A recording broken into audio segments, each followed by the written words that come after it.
Hello students, last lecture में अपन लोगों ने dot product it means dot गुणनफल पे बात करी थी। ठीक, जिसमें अपन लोगों ने देखा था कि किस तरीके से आप लोगों के पास A vector dot B vector equal to आपके पास कितना होता है ए बी कॉस थीटा होता है।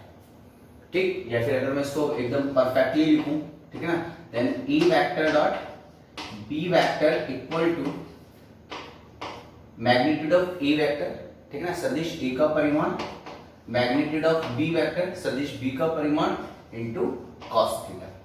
जिसमें अपन लोगों ने देखा था कि अपन नॉर्मली दो वेक्टर को जब अपन दो वेक्टर का डॉट प्रोडक्ट करते हैं, ठीक है, तो जो अपने पास वैल्यू आती है वो आप लोगों के पास हमेशा क्या होती है, स्केलर क्वांटिटी होती है। ठीक है ना, क्या होती है आप लोगों के पास स्केलर क्वांटिटी होती है, इट मींस अदिश राशि होती है। ये बात अपन लोगों ने डिस्कस करी थी। ठीक, इसी में अपन थोड़ा सा और आगे बढ़ते हैं। ठीक, इसमें मैंने आप लोगों को cos थीटा निकालना भी बताया था कि अगर मेरे को यहाँ पे cos थीटा कैलकुलेट करना है तो कैसे करूंगा, a vector dot b vector और अपॉन में कितना हो जाएगा, magnitude of a vector and magnitude of b vector हो जाएगा। आई बात समझ में आपको? ये अपन लोगों ने डिस्कस करा था। इसमें अपन थोड़ा सा और आगे बढ़ते हैं तो अपन फर्स्ट पॉइंट यहाँ पे देखते हैं कि जो आप लोगों के पास जो डॉट प्रोडक्ट होता है,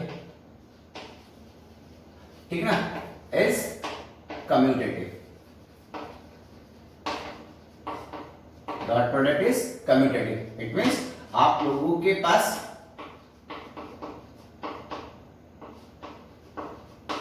जो डॉट गुणनफल होता है वो क्रम विनिमय नियम का क्या करता है, पालन करता है। इट मींस अगर मैं इसको इस तरीके से लिखूं, then A vector dot B vector equal to आपके पास होगा B vector dot A vector. इस तरीके से अपन लोग इसको लिख सकते हैं।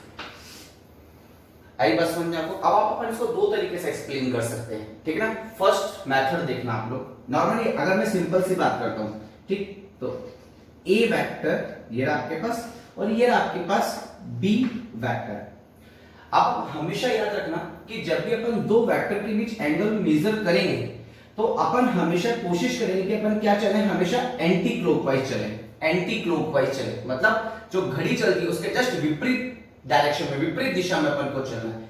तो अब आप देखना मैं कर रहा हूं ए वेक्टर डॉट बी वेक्टर, मतलब मैं ए को मल्टीप्लाई कर रहा हूं किसे, बी से। तो ए वेक्टर डॉट बी वेक्टर, ए वेक्टर डॉट बी वेक्टर, अरे बस में तो मैं ए को मल्टीप्लाई कर रहा हूं किससे, बी से, और ये एंगल आप लोगों के पास कितना है, थीटा। तो एज इट इज इसलिए मैंने यहां पे लिखा ए, जब मैं इसको सॉल्व करूंगा तो मेरे पास कितना आ जाएगा, A B cos theta, A B cos theta. अब यहाँ पे क्या है, b डॉट a, मतलब b को मल्टीप्लाई कर रहा हूं a से, b वेक्टर को मल्टीप्लाई, ठीक है ना, गुणनफल कर रहा हूं किससे, a वेक्टर से। तो फैक्टर मुझे हमेशा क्या चलना है, एंटी क्लॉकवाइज चल रहा है। तो फैक्टर अगर मैं सिंपल सी बात करूं तो एंटी क्लॉकवाइज तो यही होगा ना, बिल्कुल इस तरीके से ये। अब अगर ये थीटा है तो ये आप लोगों के पास कितना हो जाएगा, 180 माइनस थीटा हो जाएगा, कि नहीं हो जाएगा आप लोगों के पास, आगे बस में। तो ऐसी कंडीशन पे अब आप लोगों के पास अगर मैं इसको लिखूंगा तो किस तरीके से लिखूंगा, देखना, इसको लिखूंगा बी ए cos 180 डिग्री माइनस थीटा, क्योंकि अब मैं b को मल्टीप्लाई कर रहा हूं a से, तो एंगल जो मेजर करता हूं मैं हमेशा एंटी क्लॉकवाइज मेजर करता हूं। तो मैं इसको क्या लिखूंगा, बी ए cos 180 डिग्री माइनस थीटा। सही लिखा है क्या? या फिर मैं इसको लिखूंगा यहां पे 360 डिग्री माइनस थीटा, क्योंकि टोटल एंगल ले रहा हूं मैं, 180 तो कहां तक होता है, ओनली यहीं तक ही तो होता है। अरे बात समझे, पूरा एंगल ले रहा हूं तो हो जाएगा 360 माइनस थीटा। तो यहां पर आप लोग एंगल कितना लेंगे, 360 डिग्री माइनस थीटा लेंगे। अरे बात समझ, अब आप देखना अगर मैं सिंपल सी बात करूं तो ये होता है, यहां पे ऑल पॉजिटिव होता है, ये आपके पास 0 degree, 90 degree, 270 sorry 180, 270 and 360 degree. अब 360 माइनस थीटा, तो 360 माइनस थीटा आप यहां पर होगे, और यहां पे कौन कौन पॉजिटिव होता है, एक तो cos पॉजिटिव होता है और एक sec पॉजिटिव होता है। cos पहले से ही, और 360 डिग्री पे cos cos रहता है, तो आपके पास ये कितना हो जाएगा, बी ए cos थीटा हो जाएगा, कि नहीं हो जाएगा। अब आप इसको बी ए cos थीटा और ए बी, ये तो परिमाण है ना, मैग्नीट्यूड है, तो आप इसको क्या लिख सकते हो, ए बी cos थीटा लिख सकते हो कि नहीं लिख सकते, क्या 1 इंटू 1, सपोज अगर a की वैल्यू 1 है, इसकी वैल्यू 2 है, 1 इंटू 2 करो तब भी 2 आना है, और 2 इंटू 1 करो तब भी आपके पास कितना आना है, ठीक है ना, 1 इंटू 2 करोगे तब भी 2 आना है, और 2 into 1 करोगे तब भी आपके पास कितना आना है 2। तो इस तरीके से अपन के देखते हैं कि आप लोगों के पास जो डॉट प्रोडक्ट होता है ये एक तरीके से क्या होता है आप लोगों के पास कम्यूटेटिव होता है। इट मींस ये जो आप लोगों के पास डॉट गुणनफल होता है ये क्रम विनिमय नियम का क्या करता है पालन करता है। आई बात सुनते हैं, इसी में थोड़ा सा अपन और आगे बढ़ते हैं, ठीक है ना। नेक्स्ट पॉइंट को थोड़ा अच्छे से समझना बेटा।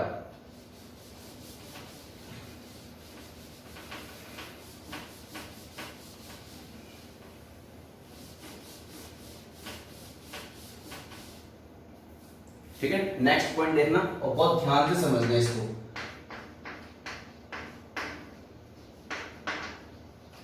Projection of A vector on B vector, ठीक। इट मींस प्रोजेक्शन को अगर मैं बात करूं तो प्रोजेक्शन को आप लोग क्या बोल सकते हैं कंपोनेंट भी बोल सकते हैं। क्या बोल सकते हैं कंपोनेंट भी बोल सकते हैं, ठीक। इट मींस अब इसको अगर मैं बात करूं तो इसका मतलब भी हुआ सदिश A का सदिश B पर घटक। सदिश A का सदिश B पर क्या लेना है मुझे घटक लेना है। तो बहुत ध्यान से देखना, मान लेते हैं कि आप लोगों के पास ये सदिश B है इस तरीके से, ठीक, और आप लोगों के पास ये सदिश A है इस तरीके से, और आप एंटी क्लॉकवाइज इस तरीके से अपन इन दोनों के बीच में ये एंगल कितना हो गया आप लोगों के पास थीटा। देखो projection of A vector on B vector मतलब सदिश A का सदिश B पर घटक। तो अब आप देखो अगर मैं प्रोजेक्शन लूंगा घटक लूंगा तो यहां से परपेंडिकुलर लाइन डाल दूं, ठीक। और जो अगर मैं सिंपल सी बात करूं तो यहां पे अगर मैं बात करूं तो इसका अब ये ऐसा एक्सिस हो गया, ठीक है ना, ये एक्सिस हो गई कोई सी भी, और यहाँ पे जब इसके साथ आप प्रोजेक्शन लोगे घटक लोगे तो ये एंगल आपके पास इसी लाइन के साथ आ रहा है। तो आप लोगों के पास यहाँ पे इसका जो कंपोनेंट आएगा वो कितना आएगा a cos थीटा आएगा, तो नहीं आएगा आप लोगों के पास, अरे बस में। और b का मैग्नीट्यूड तो आप लोगों के पास कितना है b है ही से।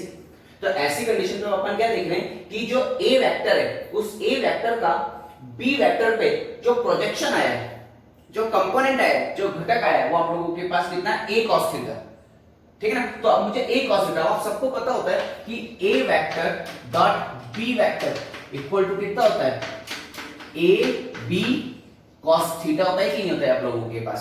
अब मुझे इस a cos थीटा की वैल्यू कैलकुलेट करनी है, तो ऐसी कंडीशन पे आप देखना a cos थीटा को एक तरफ लिख दो, a cos theta equal to a vector dot b vector upon में, और b को नीचे लेके आ जाओ, मैग्नीट्यूड ऑफ b वेक्टर सदिश b का परिमाण। तो ऐसी कंडीशन पे आप देखो मैंने projection of a vector on b vector, तो अब a वेक्टर का b पे प्रोजेक्शन कितना है, ठीक है ना, सदिश a का b पर घटक कितना है a cos थीटा। और अगर मुझे इस a cos थीटा की वैल्यू कैलकुलेट करनी है तो a cos theta equal to मेरे पास कितना जाएगा a vector dot b vector upon में कितना जाएगा मैग्नीट्यूड ऑफ b वेक्टर सदिश b का परिमाण हो जाएगा। आई बात समझ में। और ये आप लोगों के पास किस फॉर्म में, स्केलर फॉर्म में है कि नहीं है, ठीक है ना, अदिश रूप में। क्यों, क्योंकि कहीं पे दिशा नहीं है, दिशा दी है कहीं पर भी नहीं है, तो आप a cos थीटा की वैल्यू इजीली कैलकुलेट कर सकते हो, ठीक। इसी तरीके से अगर वो बोले कि नहीं नहीं आप तो वेक्टर फॉर्म में लिखो किसको a cos थीटा को, कि जो प्रोजेक्शन आया है, ठीक है ना, a वेक्टर का जो घटक आया है, ठीक है ना, सदिश a का किस पर b पर, उसको वेक्टर फॉर्म में रिप्रेजेंट करो। अब आप बहुत ध्यान से देखना, a का प्रोजेक्शन, a का घटक, a की परछाई b पर इस तरीके से लिखी, और b तो इस डायरेक्शन में जा रहा है, तो फैक्ट है ये डायरेक्शन किसकी है b की, और ये डायरेक्शन किसकी है a की। तो फैक्ट है अब जो a cos थीटा है वो किसकी डायरेक्शन में आ गया, वो किसकी डायरेक्शन में आ गया b की डायरेक्शन में आ गया कि नहीं आ गया। तो ऐसी कंडीशन पर अगर मैं इसको वेक्टर फॉर्म में लिखूंगा, ठीक है ना, तो मैं इसको वेक्टर फॉर्म में किस तरीके से लिखूंगा देखना आप लोग, मैं क्या करूंगा इसको वेक्टर फॉर्म में लिखूंगा magnitude of a vector cos theta, magnitude of मतलब सदिश a का परिमाण cos थीटा। ये तो आप लोगों के पास क्या हो गया मैग्नीट्यूड, मैग्नीट्यूड हो गया परिमाण हो गया, क्योंकि किसी भी वेक्टर के पास दो चीज होती है, मैग्नीट्यूड होता है, परिमाण होता है, और साथ में डायरेक्शन होती है, दिशा होती है। तो मैग्नीट्यूड तो ये ना a cos थीटा, और डायरेक्शन किसके अलोंग है b के अलोंग है, और b के अलोंग b के अनुदिश दिशा है, तो मैं क्या करूंगा यहां पर b कैप से मल्टीप्लाई कर दूंगा, b कैप मतलब ये क्या एक तरीके से unit vector of b vector. मतलब सदिश b का इकाई सदिश। और जो यूनिट वेक्टर होता है, जो इकाई सदिश होता है, वो केवल दिशा ही तो बताता है, डायरेक्शन ही तो बताता है, और उसका मैग्नीट्यूड कितना होता है 1। और जब 1 को मल्टीप्लाई करोगे इससे तो क्या इसके मैग्नीट्यूड को कोई फर्क पड़ेगा क्या? नहीं पड़ेगा। तो ऐसी कंडीशन पे आप लोगों के पास a cos थीटा की जो डायरेक्शन आएगी अब आपके पास, वो डायरेक्शन कितनी आएगी? Magnitude of a vector cos theta. तो ये पूरा तो मैग्नीट्यूड हो गया और साथ में ये b वेक्टर हो गया आप लोगों के पास, ठीक है ना। तो b कैप हो गया, it means unit vector of b vector, ठीक है ना। सदिश b का इकाई सदिश हो गया। तो मैं इसको इस तरीके से लिख सकता हूं, देखना a cos theta equal to, ठीक है ना, अब b ये वैल्यू पुट कर दो, तो कितना हो जाएगा a vector dot b vector, a vector dot b vector, और अपॉन में b का मैग्नीट्यूड हो गया, b का परिमाण हो गया, ठीक। और मैं b कैप को ऐसे तो लिख सकता हूं b वेक्टर अपॉन में मैग्नीट्यूड ऑफ b वेक्टर, ठीक। तो नीचे दोनों मैग्नीट्यूड है, तो आपके पास ये कितना हो जाएगा? अभी हो जाएगा a vector dot b vector, और नीचे हो जाएगा आप लोगों के पास b स्क्वायर हो जाएगा, b से b मल्टीप्लाई होकर b स्क्वायर, और डायरेक्शन आप लोगों के किसके अलग हो जाएगी? b वेक्टर के अलग हो जाएगी। आई नहीं बस समझना आप लोगों को,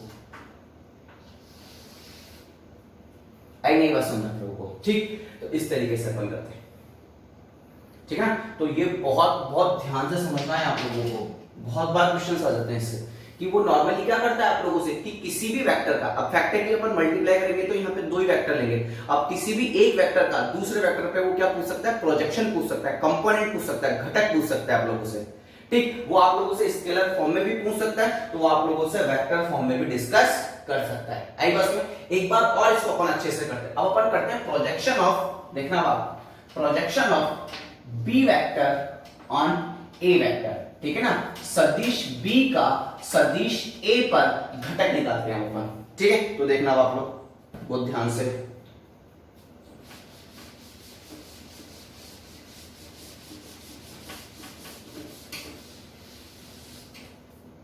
ठीक। तो देखना आप, इधर तो आपके पास b वेक्टर है, ठीक है ना, और इधर आप लोगों के पास क्या है? आप लोगों के पास a वेक्टर है, ठीक। अब आपको क्या करना है? Projection of b vector on a vector. अब मैं क्या करूंगा? इधर से टॉर्च ऑन करूंगा और इसका शैडो, इसका प्रोजेक्शन, ठीक है ना, इसका कंपोनेंट किधर की तरफ लूंगा?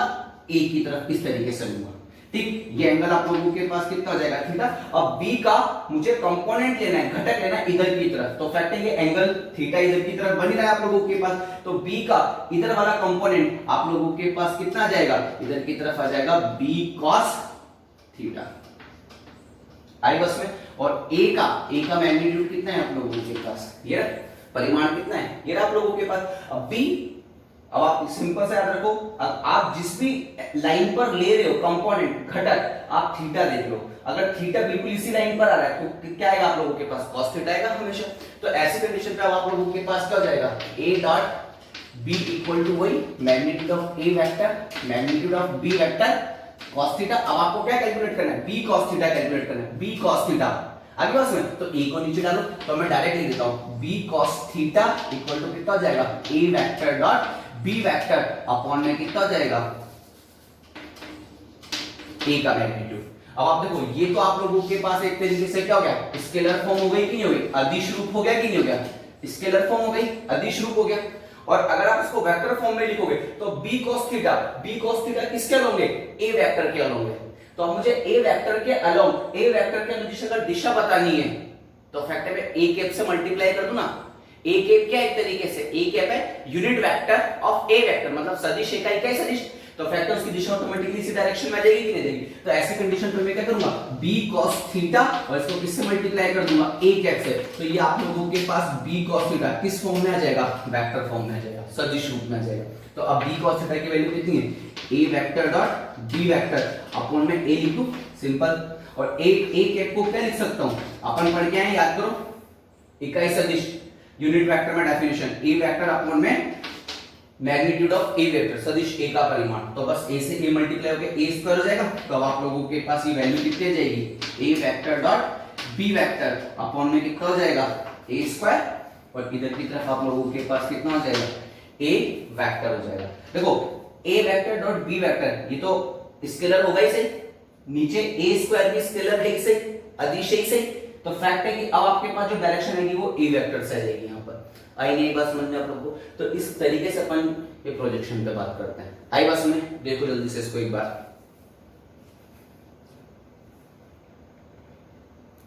ठीक है बेटा, अब अपन इसको क्वेश्चन के थ्रू एक्सप्लेन करते हैं, जितना भी अपन ने पढ़ा ठीक है सब अप्लाई करते हैं यहाँ पर अपन। अब आपके पास ए वेक्टर इक्वल टू कितना दे रखा, I cap plus J cap minus K cap and B vector equal to I cap plus 2 J cap plus K cap.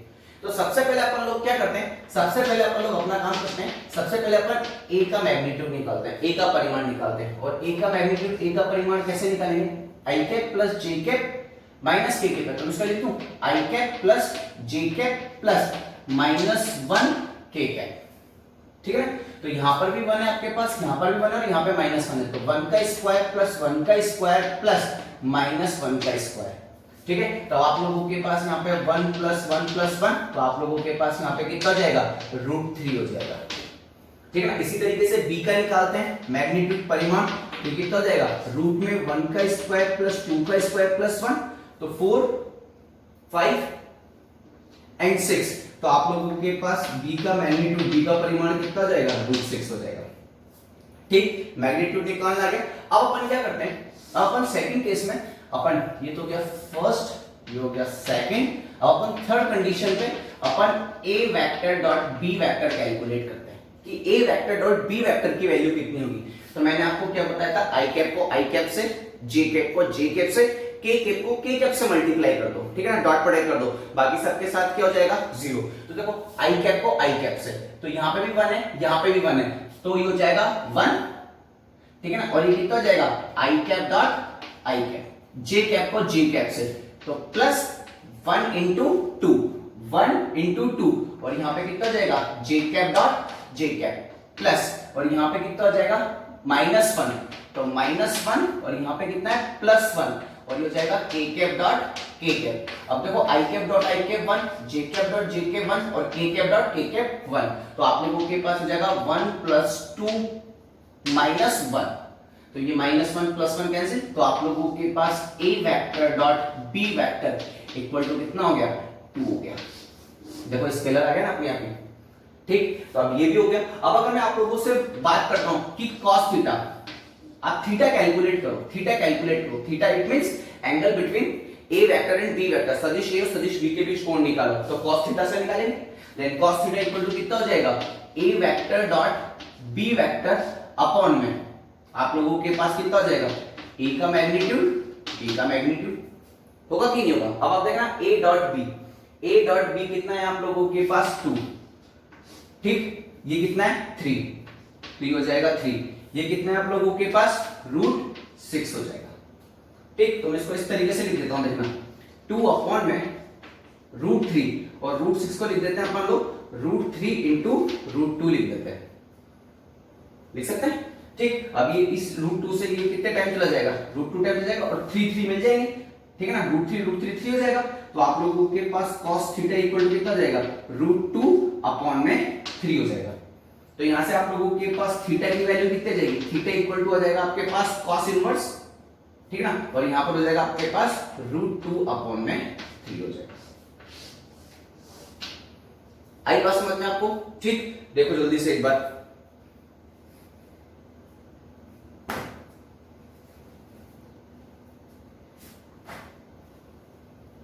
ठीक है, नेक्स्ट देखना आप। अब अपन नेक्स्ट पॉइंट देखना होगा बहुत ध्यान से।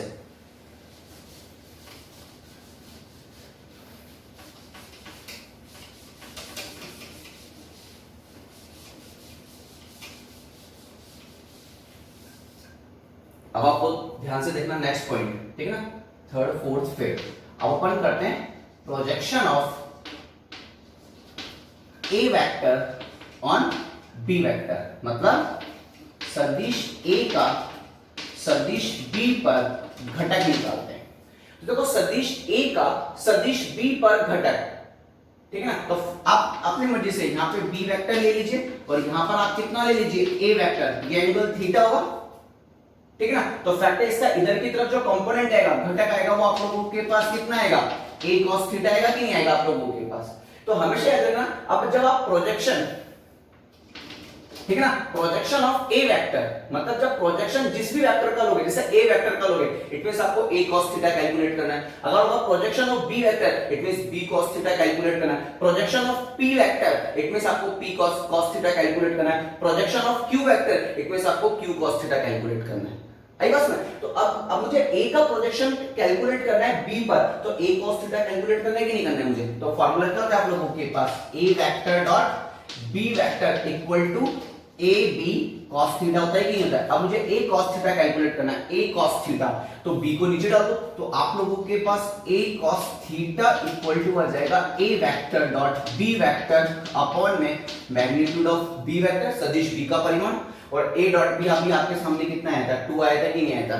और b का कितना आया था? √6 आया था। ठीक, तो ऐसी कंडीशन पे आप लोगों के पास a cos theta equal to कितना हो जाएगा? इसको लिख दीजिए 2 और इसको लिख दीजिए √3 इंटू √2। ये इससे कितने टाइम चला जाएगा? √2 टाइम चला जाएगा। तो आपके पास जो वैल्यू जाएगी वो जाएगी 2/3 आ जाएगी।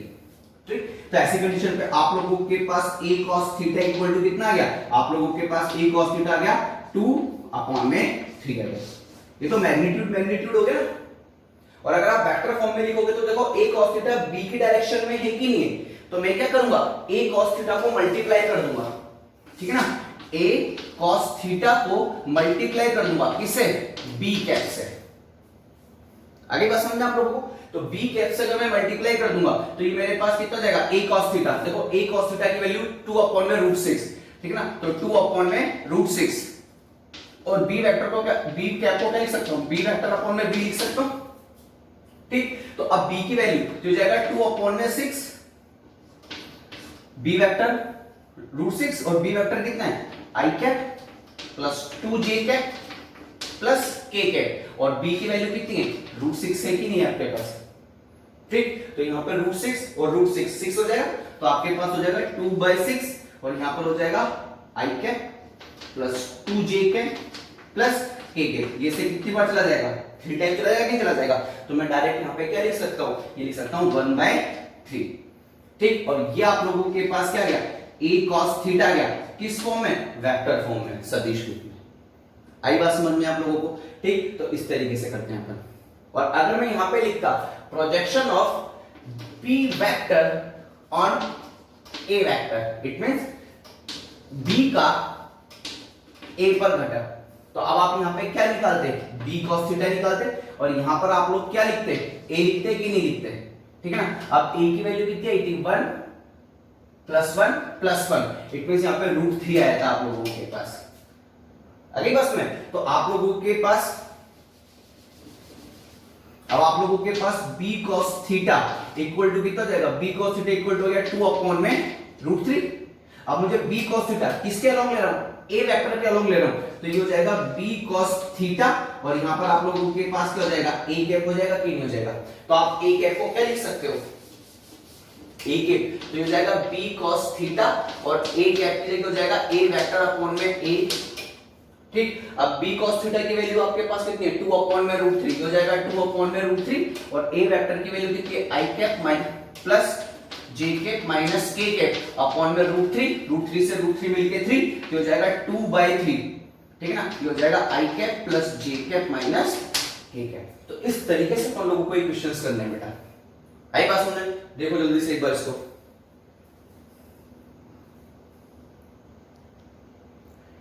नेक्स्ट क्वेश्चन देखो बेटा।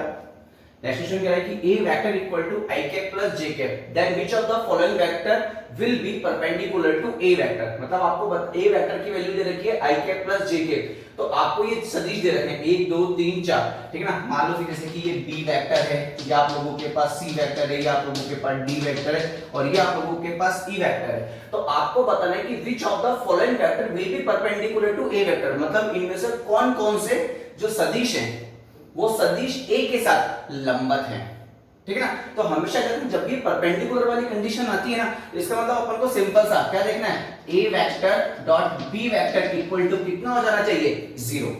क्यों? क्योंकि आप सबको पता था कि perpendicular it means theta equal to कितना हो गया? 90 डिग्री, और आप सबको पता था कि cos 90 की वैल्यू कितनी होती है आप लोगों के पास? 0। तो factor a dot b vector या a जो भी आप करेंगे ठीक है ना, दो वेक्टर का डॉट प्रोडक्ट किसके इक्विवेलेंट हो जाना चाहिए, 0 के इक्विवेलेंट होना चाहिए। अब आप बहुत ध्यान से देखना, आई कैप को आई कैप से कर दूं, ठीक है ना, तो यहां पर तो +1 है, यहां पर -1 है, ठीक है ना, तो अब +1 -1 तो -1 हो जाएगा, ठीक है ना, और साथ में कितना जाएगा, आई कैप डॉट आई कैप। इसी तरीके से यहाँ पे प्लस जे, यहाँ पे भी प्लस जे, तो +1 × 1 और यहाँ पे कितना जाएगा, जे कैप डॉट जे कैप, तो ये भी 1 हो गया, ये भी 1 हो गया, तो -1 + 1 इक्वल टू कितना हो गया, 0 हो गया, ठीक है, मतलब इन दोनों का डॉट प्रोडक्ट किसके इक्विवेलेंट हो गया, 0। इट मींस ये दोनों एक दूसरे के परपेंडिकुलर है, लंबवत है। आगे चले, देखना नेक्स्ट। अब इसके, अब मैं डायरेक्ट करता हूं, इसका आई पकड़ो, इसका आई पकड़ो, +1 + 1 और i डॉट i 1 हो जाएगा, ठीक है ना, तो ये 1 हो गया, यहाँ पे +1 यहाँ पे -1, j डॉट j तो 1 हो जाएगा, तो -1 तो ये भी कितना हो गया, 0, मतलब ये भी परपेंडिकुलर है, लंबवत है, ठीक है। यहाँ पे देखो, यहाँ पे +1 यहाँ पे -2, तो यहाँ पे कितना जाएगा, -2 और i डॉट i कितना हो जाएगा, 1, इस प्लस इधर भी प्लस, इधर 1 इधर 2, तो +2 j डॉट j 1, ये भी एक दूसरे को कैंसिल करके कितना गया, 0, मतलब ये भी परपेंडिकुलर है, ठीक। अब आप देखना, यहाँ पे i और इधर k है, तो खुद के साथ खुद का 1 होता है, बाकी सबके साथ 0, तो i डॉट k करूंगा तो भी 0 और j डॉट k करूंगा तब भी 0। आई बस में इसको ऐसे तो करोगे ना, इसको पहले से मल्टीप्लाई करो, 7 i cap dot k cap plus 7 j cap dot k cap, तो ये भी 0 हो गया, ये भी 0 हो गया, तो टोटल आपके पास कितना हो जाएगा, 0, मतलब ये भी परपेंडिकुलर है। तो हमेशा याद रखना कि आपको कोई भी एक वेक्टर दे दिया जाए और आपको परपेंडिकुलर वाली कंडीशन अगर पता करनी है, तो इस तरीके से आप लोग डॉट प्रोडक्ट करके अगर उसको 0 के इक्विवेलेंट पुट कर दोगे, ठीक है ना, या लेके आ जाओगे वैल्यू, इट मींस वो दोनों वेक्टर एक दूसरे के क्या है, परपेंडिकुलर है, लंबवत है। आई नहीं, एक बात समझ में, देखो जल्दी से,